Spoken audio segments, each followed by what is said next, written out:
Hi, I'm Sue Stockdale and welcome to episode 121 of the Access to Inspiration podcast, the show where you can be inspired by people who may be unlike you. Well, as you know, we had a few months break recently and we're travelling all over the world. When we were in Norway, I met this week's guests, Arild and Gyrid. Arild is the fifth generation owner of a small farm in Norway, and Gyrid is one of his employees who's learning to run a farm, which is quite different from her previous job as a hairdresser. What I discovered from them is the importance of embracing change, the value of education, and we find out what Arild does when he teaches twice a week in the local prison. I'm sure you'll be surprised, intrigued and engaged by what they say. And as always, you can listen or read along with the transcription on our website, accesstoinspiration.org. Welcome to the podcast, Arild and Gyrid. Lovely to speak to you today. Thank you. Arild, you are the owner of a farm, Øvre-Eide, I understand. Yes. Tell me about that farm. It's been in the family ownership since 1875. Yes, you see that my family, they came from Sogn, which is an area north of Bergen, and they were two brothers. They came here to Bergen in 1875. So today I am, the fifth generation. Do you feel a sense of responsibility? Oh, yes. Well, you see that in one way, yes, and in one way, no. You see that when I was younger, I was perhaps 16, 17 years old, I asked my father if he wanted I should become the next generation on the farm, and they said, yes, if you want. Because when he was a child, he was forced to work on the farm, and he didn't want that I should have the same childhood, youth life as he had had. So he said that he hoped that perhaps one day I would see also the joy to have a farm and not only the work. So he didn't press me not at all to do anything, and it has been a success. Today I feel joy with the farm, yes. And I also understand you have other talents in baking and confectionery. Yes, because my family on my mother's side is from Switzerland. My grandfather, he was a baker, confectioner, and he came to Bergen in 1929. So on my mother's side, we are for three generations bakers and confectioners. So I have my education from Bergen, of course, but also from Stockholm and Switzerland. And if you had a choice, would you prefer to be a confectioner or a farmer? A farmer, of course. I love to do work outside, outdoor. So yes, I still enjoy to make cakes and all that, but I prefer we work outdoor. Tell me about your farm. How big is it and what animals are on it? Well, you see, it's a traditional small farm in the western part of Norway. So for the moment, we have 6 horses and 15 sheep during winter and 1 ram. And that gives in the spring about 25-30 lambs. In Norway, there are about 38,000 farms, but only 10% of the farmers, they have only the farm as their main income. So the big majority of the farmers, they must also have another job so they can afford to run the farms again. And there's limitations on the number of animals that you can have, isn't there? So you couldn't expand to have more sheep if you wanted to. Well, we could have done it, but then we have to reduce the number of the horses. So the law in Norway is that you can have as much animals as you want if you also at the same time has a big enough fields where you can spread, for example, your manure in the spring and summer. So if we would like to increase the number of sheep, then we have to reduce the number of horses. Many guests, they are surprised that we have so many small farms in Norway. And of course, the main reason is that we have the black gold in the North Sea. So that has given Norway a lot of possibilities to do things that will be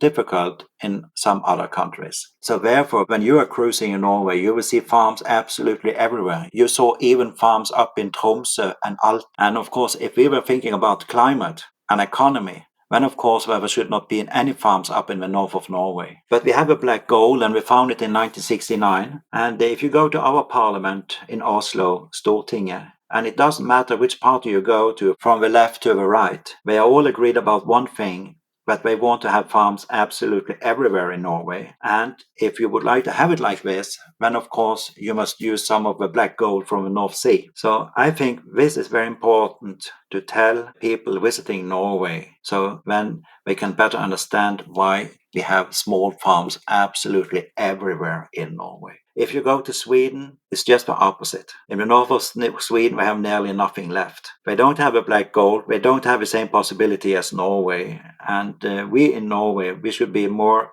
thankful for that we have this possibility to keep up the farming absolutely everywhere in Norway. And it's also a question about quality of the food. Very often we get the question about how much medicines we use for animals. And of course, yes, we use some medicines for our animals, but if you compare that to other countries in Europe, it's close to nothing. So, of course, food is more expensive in Norway than in Sweden, Denmark, and the rest of Europe. But the income in Norway, it's much higher than everywhere else. Everything is more expensive here. But the quality of what they produce in Norway in agriculture is very good. When you have to pay for it, you can always get something cheaper, but then it's also a question about the quality. That's an important point to make. Thank you, Arild. And how do you diversify to generate more income if you're not just doing farming? Well, of course, with tourism, that's very important for us. So we started with that in 2000. And the first year, I think we had only visits from 3-4 groups. And the last year, it has been a lot more. And for us, it's very important. It gives a nice income for the farm. So that gives us the possibility to run the farm and also to restore the buildings, to restore the stone walls, well, to do very important maintenance of the farm. And in the end, you see that today we have nearly 6 people working on the farm the year around. So yes, we are very satisfied. You run the farm in a traditional style. Yes, we do that. So, for example, we use the horse in the spring when we are going to spread the manure. We have also several other wagons that we use during the year for the horse. So it's a quite traditional farm, yes. And Gyrid, you are an employee at the farm. What are you learning from working there? I'm learning a lot. I grew up with horses, so that was the knowledge I had basically before I came here. So everything with the running of the farm, all the different aspects of it, the sheep, the chickens, all of that is things that I had to learn. And here on the farm, you get thrown into it and then you learn as you go. And I think that is a very good way of learning. And then, of course, I have Arild and the other employees here to guide me. And that has been very helpful. Now, you were a hairdresser before you switched to working at the farm. Yes. That's quite a change. So why change to farming? Well, it was love. It was... Well, not with me. No, not with Arild. But I met my boyfriend when I was working as a hairdresser. He was actually the brother of one of my colleagues in the salon. And we met, we hit it off. And he told me that he was taking over his family's farm. So I thought to myself, okay, this is the man. Here is my chance. So we have a very good relationship, but I also get a farm. I'm very happy about that. So, of course, when that relationship got serious, we started talking about when we were able to take over the farm and what we wanted to do. And I said to him, if we are going to take over a farm, I can't continue to work as a hairdresser. I have to learn, because if we're going to run it, I want to do the best job that I can. So that is why I started working for Arild at Øvre-Eide. And where will your farm be, Gyrid? It's in Sogn. It's about 2.5 hours from Bergen, where we're currently at. So I can still come home to Øvre-Eide whenever I want to visit and come and say hello. And will it be the same type of farm, the same sort of size as Øvre-Eide? It's a little bit bigger, but it's mostly woods and also a mountain, a big mountain. The farmland in itself is not much bigger than here at this farm, but it's much more like out in the countryside, far away from big cities. So, of course, some of the things that we do here on the farm I can take with me, and some of the things I have to do a little bit differently. And will you have to also diversify to generate income for the farm that you'll be running? Yeah, if we want to live off of the farm, we have to diversify. Of course, we could have done what my boyfriend's grandmother did. She had 100 sheep and she had some horses, but it's different times now, so it's not that easy to make a big income off of only sheep. Of course, we want to have animals, but we do have to look at other ways of income from the farm as well. So from your experience of working with Arild, what in particular are you learning? So the good part of working for Arild is that he is a man with a lot of knowledge about everything and anything. So he teaches me, how to see all the different aspects of running a farm, both with the animal part and also with the tourism guest part. So I get to be a part of everything, like the planning of events, how to do the events, work at events here at the farm, and also with all the animals. So he teaches me like all the different side of running a farm and running it as a business, and how to take chances, because you have to on a farm like this. You have to dare to try something new and something different than your parents did. And Arild, have you learned anything from Gyrid? Yes, I think always that we can learn from each other, and it's always nice when you have other people you're working with. But you see, that's not always that my point of view is the best, and then I'm very satisfied that I have, for example, Gyrid, who can tell me, well, perhaps think twice. Perhaps it's better if we do it like that and that. So of course, yes, I also learn from Gyrid and the other employees. Yes. And if you're enjoying learning about Øvre-Eide farm, then I suggest you also listen to episode 26 of the podcast, where I met Jonathan Cook, who is living the dream as a dairy farmer in Wiltshire in England. Just hop on over to our website, accesstoinspiration.org, where you will find this and 100 other episodes to listen to. Now back to the conversation.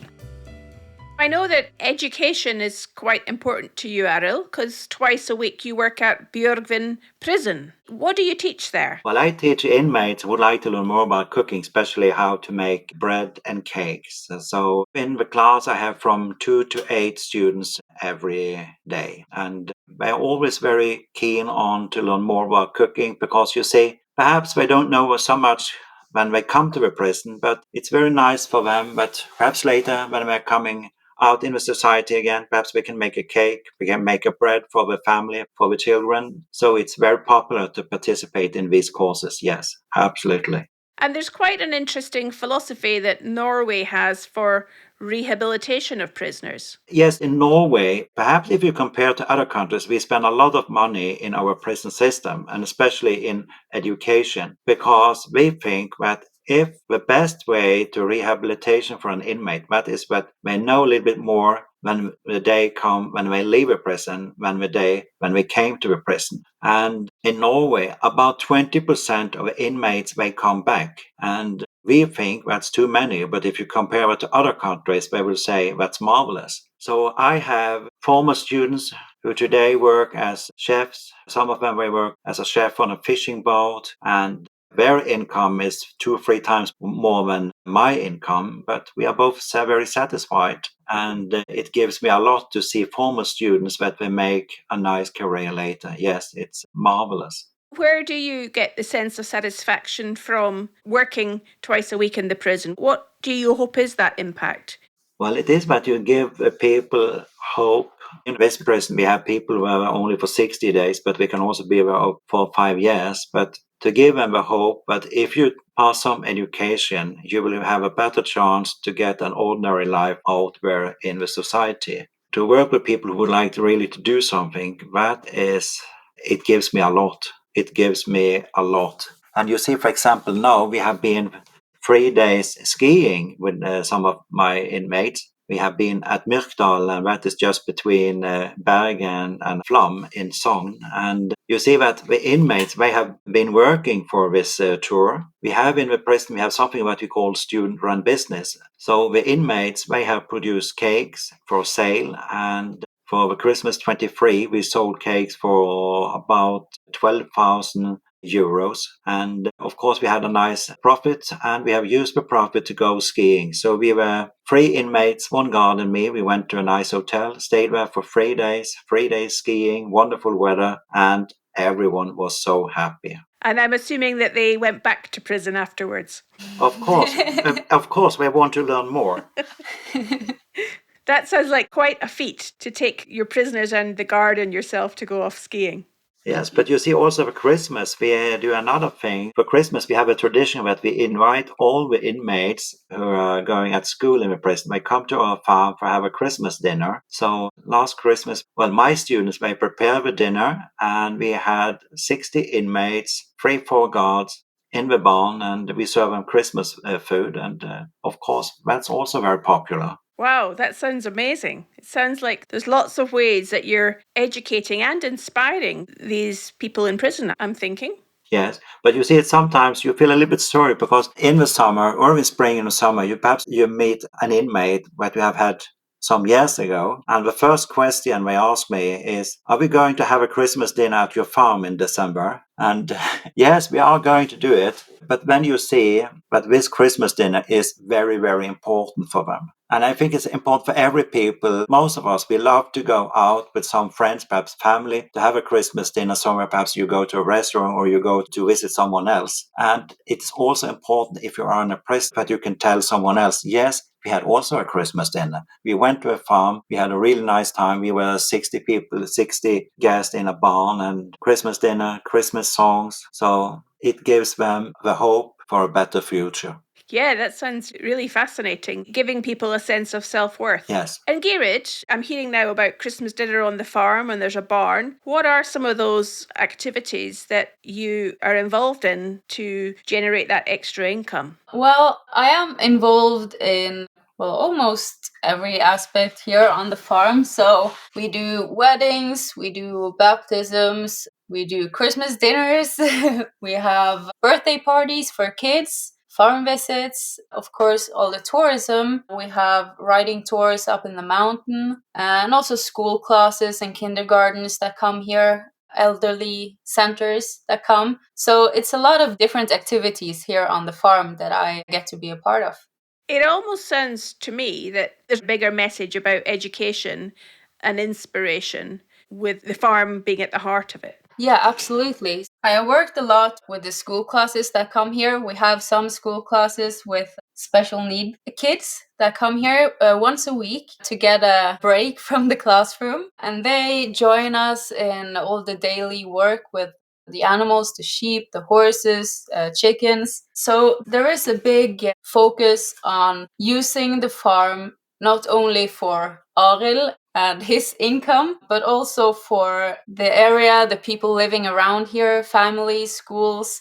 Arild always says that he wants to share his farm. He don't want to have it just for himself. He wanted to share it and to build something here that a lot of people could have use for in any way they needed it for. So it has a sense of community. Yeah, absolutely. And I think also that's very important for young students, for young kids. But perhaps you have problems at school to understand the theory, but through practical work, perhaps you can understand it easier later. So doing things, not just learning things from a book. There's the use of one's hands and being practical. Yes, learning through practical work. Which is, I imagine, the same as what you're teaching in prison. Yes. So you see, for example, in the prison, what we also another thing we do there is that while we are in the class, as I mentioned, from 2 to 8 students, from May 23, we have made all the bread for the prison every day. And 90 inmates, guards, administration, so it's total 120 people. And you see that the inmates, they get early up in the morning preparing the bread.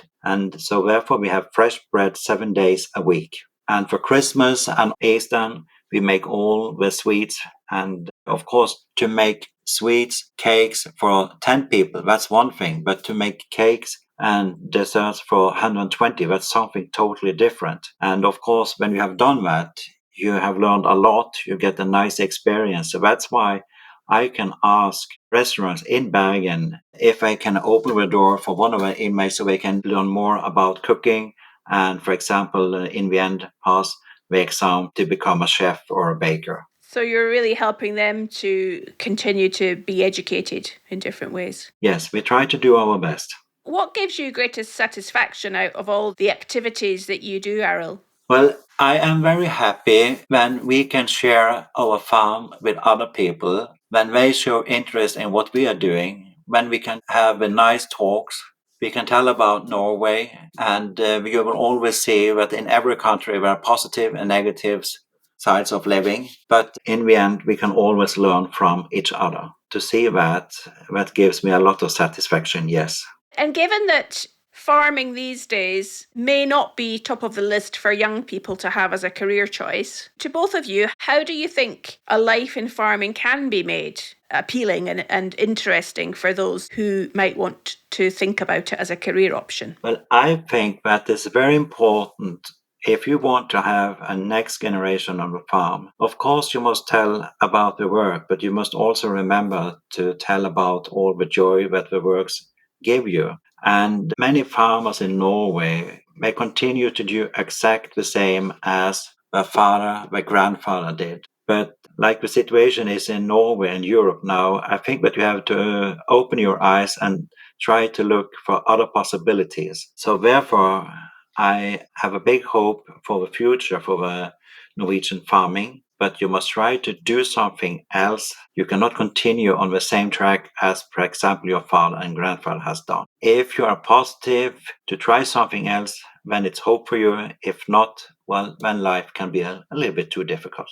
And what do you think, Gyrid? Well, I do agree with the more traditional farming is that will be hard work. And of course, here in the western parts of Norway with the small farms, the traditional farming is probably not on the top of the list for young people. But we see with my generation, I just turned 30, I see a lot of people my age and younger wanting to buy a farm. They want to go into farming, but not in the traditional way. They want to diversify, they want to do something, of course, the farming bit, but they don't want to just have the milk cows or just the sheep. They want to do things a little bit different. And I think it's good. We can't be stuck in the same system and expect growth. So I think it's very good that the younger generations, they want to come into farming and probably do it a little bit different. I think that's a good thing.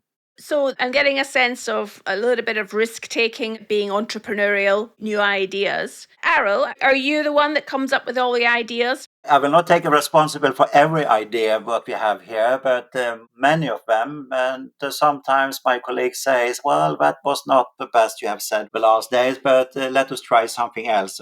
But again, if you're going to have success, it's very important that you have a team. And a success for a team, that is when you talk with each other and when you manage to find the best offers to give to guests. But of course, I have my experience from Norway and I have also my experience from Switzerland. And I think that's very important because why I started to have guests on the farm, well, that was because I've been living twice in Switzerland. And in Switzerland, it has been for generations a tradition that, for example, if you are on a Sunday, you went to a farm to go for have your dinner, or for example to go to buy for your milk or cheese, whatever. In Norway, we have only had this for the last, I will say, perhaps 15, 20 years. So when I came back to Norway and it was my time to run the farm, I realized that to continue on the same track as my father has done, that would be impossible. I had to try to do something else. So that's why I started to open the farm for guests. And I have never regret that decision. So there's something about getting out of your own world into another environment, whether it's Switzerland for you, Arild, whether it's another farm for you, Gyrid, and out of the world of hairdressing, to be able to take some new perspectives to learn seems to be something that's important for sustainability into the future. Absolutely, I do agree.